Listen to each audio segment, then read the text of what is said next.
मैं डॉक्टर प्रभास गोराई, सहायक प्राध्यापक हिंदी विभाग, सिंहभूम महाविद्यालय चांडिल, कोल्हान विश्वविद्यालय चाईबासा, झारखंड में कार्यरत हूँ। आज मैं स्नातक हिंदी प्रतिष्ठा तृतीय वर्ष सेमेस्टर 5 कोर 12 के बारे में पढ़ाऊँगा। इस पेपर के अंतर्गत संचार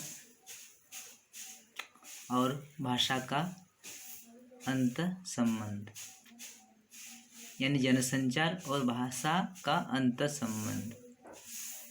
तो जनसंचार क्या है और भाषा क्या है और उसके साथ आंतरिक संबंध क्या है, इन सभी विषयों के बारे में आज जानेंगे। तो सबसे पहले जानना है कि भाषा क्या है। तो भाषा क्या है? भाषा भाष धातु से निकला है, जिसका अर्थ होता है बोलना या अपने विचार या भावना को प्रकट करना। यानी मनुष्य अपने विचार, भावना आदि को प्रकट करने के लिए एक सहारा लेता है, एक माध्यम को अपनाता है, जिसे भाषा के रूप में देखा जाता है। ऐसे पशु पंछियों द्वारा अपना विचार विनिमय के लिए जो प्रयोग किया जाता है उसे भाषा नहीं कहा जाता। भाषा उसे कहा जाता है जो मनुष्य के मुँह से निकली हुई सार्थक ध्वनि हो। तो इस तरह भाषा को देखा जाता है कि भाषा क्या है।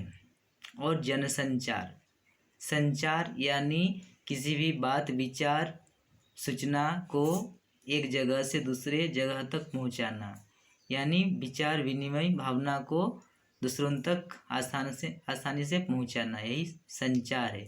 और जनसंचार क्या है? जन जन तक, यानी प्रत्येक जन जन तक, प्रत्येक गली मोहल्ला, कस्बा, गांव, प्रत्येक टोला, हर जगह विचार विनिमय, भावना आदि को पहुंचाना ही जनसंचार है। तो जनसंचार और भाषा का आंतरिक संबंध क्या है? तो भाषा के बिना किसी भी विचार, भावना, धर्म, संदेश, नीति, कुछ भी विषयों के बारे में जनसंचार नहीं कर सकते हैं। भाषा एक ऐसा पहलू है, ऐसा चीज़ है जिसके जरिए किसी बात, विचार को अतिशीघ्र एक स्थान से दूसरे स्थान तक आसानी से पहुंचा सकते हैं।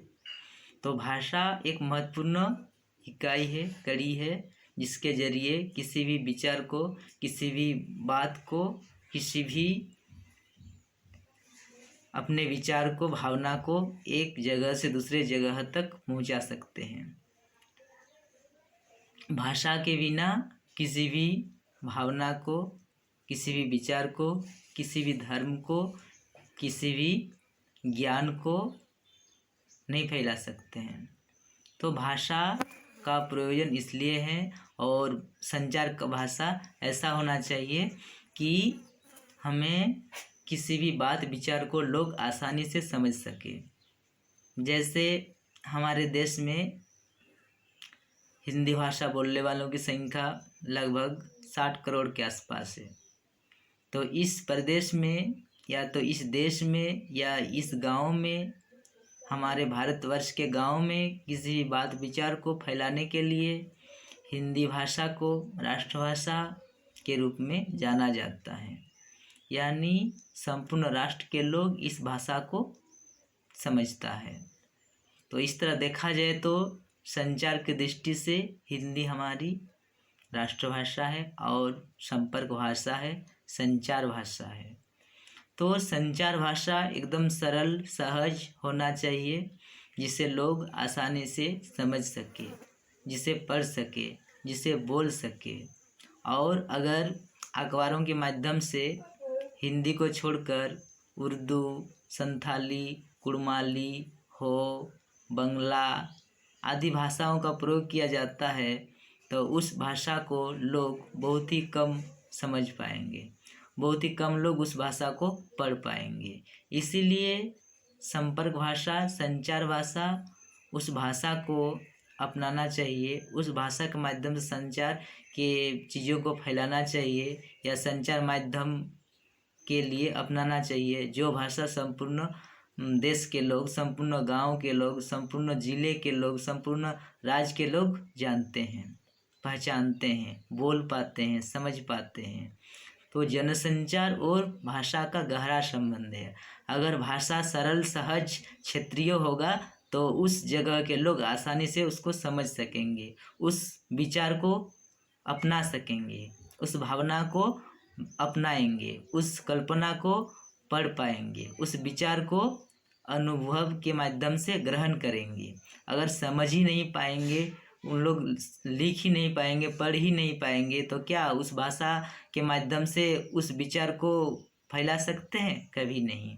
इसलिए भाषा को समझना होगा कि कौन सी भाषा आसान है, सरल है, सहज है, जिससे सभी लोग आसानी से समझ सके और इस विचार को जन जन तक फैला सके। तो भाषा का एक महत्वपूर्ण भूमिका है जनसंचार के लिए। यानी किसी भी बात, विचार, किसी भी भावना, किसी भी खबर को फैलाने के लिए क्या चाहिए? भाषा को महत्व देना चाहिए और ऐसा भाषा हमें अपनाना चाहिए जिस भाषा के माध्यम से संपूर्ण भारतवर्ष के लोग, संपूर्ण समाज के लोग समझ सके। इस तरह देखा जाए तो हिंदी हमारी राष्ट्रभाषा है और इस भाषा को अगर संचार भाषा के रूप में अपनाया जाता है तो हर क्षेत्रों में लोग आसानी से समझ सकेंगे। इस तरह भाषा का आंतरिक संबंध यानी हृदय से संबंध है। अगर इसके बदले हम लोग विदेशी भाषा का प्रयोग करेंगे तो आसानी से लोग समझ नहीं सकेंगे, जिस वजह से संचार करने में बहुत समय लग जाएगा। अगर हम लोग अंग्रेजी में किसी विचार, भावना को छपेंगे या छपवाएंगे तो उसे समझने के लिए लग जाएगा आपका जो 2 महीना समय, तो वह अगर हिंदी में हम लोग छपेंगे तो वह 1 दिन 2 दिन में पूरा फैल जाएगा, पूरा पता चल जाएगा। इसीलिए हमें संचार भाषा को महत्व देना चाहिए और संचार भाषा, इस भाषा को अपनाना चाहिए जिस भाषा को लोग समझते हैं, बोलते हैं, पढ़ सकते हैं। तो संचार भाषा का महत्व भाषा के साथ जुड़ा हुआ है, लगाव है। यानी आत्मा और शरीर का जिस तरह संबंध है वैसे ही संचार और किसका संबंध है? संचार और भाषा का संबंध है। यानी भाषा के बिना संचार मृतप्राय हो जाता है। इसीलिए भाषा का एकदम महत्व देना है। अगर भाषा को हम लोग समझ में नहीं सकेंगे, भाषा को बोल नहीं पाएंगे, भाषा को पढ़ नहीं पाएंगे तो हमें संचार कभी भी नहीं कर पाएंगे। यानी हमें कभी भी संचार को संभवतः पूरी तरह से नहीं फैला सकेंगे। जनसंचार उसे नहीं कहा जाएगा, जन जन तक उस खबर को नहीं फैला सकेंगे। इसलिए जनसंचार को हमें अपनाने के लिए हिंदी भाषा को अपनाना होगा। जैसे कि अगर कोई अंग्रेजी में भाषण देंगे तो उस भाषण को सभी लोग नहीं समझ पाएंगे। अगर कोई बांग्ला में अपना भाषण देंगे तो उसको भी नहीं समझ पाएंगे। कोई अगर उर्दू में भाषण देंगे तो सभी लोग नहीं समझ पाएंगे। कोई अगर कुड़माली में भाषण देंगे तो उसे भी नहीं समझ पाएंगे। तो इस तरह क्या है कि सभी को अपना एक संचार के रूप में भाषा अपनाना चाहिए। धन्यवाद।